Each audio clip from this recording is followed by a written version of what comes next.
Bismillahirrahmanirrahim. Assalamualaikum warahmatullahi wabarakatuh. Perkenalkan, nama saya Septi Wulandari, NPM 19030200053, jurusan Perbankan Syariah, kelas D, semester 6.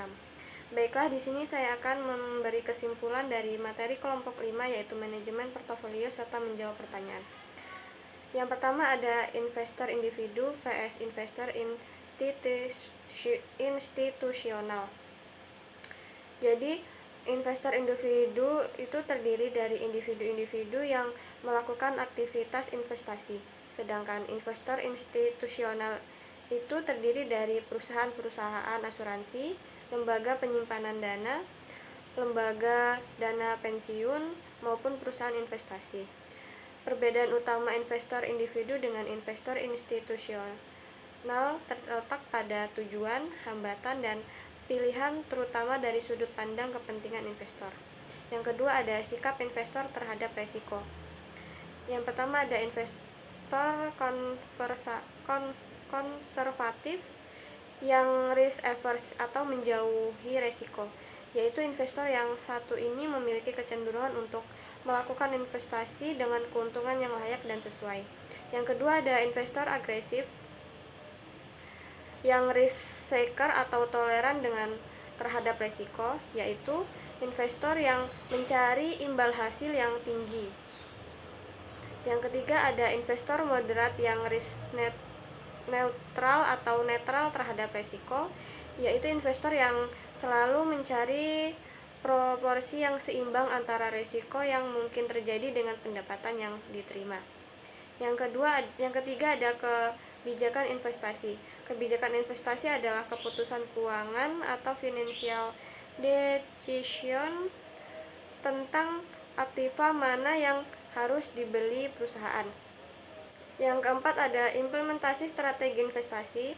Jadi proses pembentukan portofolio ini dapat dilakukan dengan cara yang pertama menentukan saham atau efek mana yang tersedia untuk pembentukan portofolio, dan yang kedua memanfaatkan prosedur yang optimal dalam memilih sekuritas dan tentukan bobot portofolio dengan saham yang dipilih. Yang kelima ada monitoring dan penyesuaian portofolio. Jadi aktivitas monitoring dan penyesuaian portofolio ini dapat dilakukan dengan cara memonitor kondisi pasar. Dan yang keenam ada return nominal vs return real. Return nominal ini merupakan return yang hanya mengukur perubahan nilai uang tetapi tidak mempertimbangkan tingkat daya beli dari nilai uang tersebut. Sedangkan return real ini adalah return yang disesuaikan dengan tingkat inflasi. Yang ketujuh ada return aritmatik dan return geometrik, yaitu return aritmatik ini digunakan untuk menghitung rata-rata tanpa memperlihatkan tingkat pertumbuhan kumulatif dari waktu ke waktu. Sedangkan return geometrik ini digunakan untuk menghitung rata-rata yang memperhatikan tingkat pertumbuhan kumulatif dari waktu ke waktu. Yang kedelapan ada return tertimbang berdasarkan uang. Dalam return ini, dalam mencari return berdasarkan uang secara akurat. Jadi besar penerimaan atau pengeluaran uang dalam setiap periode itu diperhitungkan. Yang kesembilan ada resiko trainor atau ukuran trainor. Resiko ini dapat diukur dengan cara membandingkan antara premi resiko portofolio dengan resiko portofolio yang dinyatakan dengan beta. Lalu yang ke-10 ada rasio Sharpe atau ukuran Sharpe, yaitu rasio yang dapat diukur dengan cara membandingkan antara premi resiko portofolio dengan resiko portofolio yang dinyatakan dalam standar deviasi total resiko. Dan yang ke-11 ada alpha Jens atau ukuran Jensen, yaitu metode ini didasarkan pada konsep garis pasar sekuritas.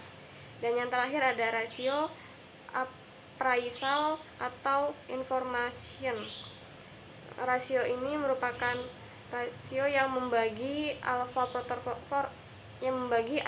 portofolio dengan risiko sistematik portofolio.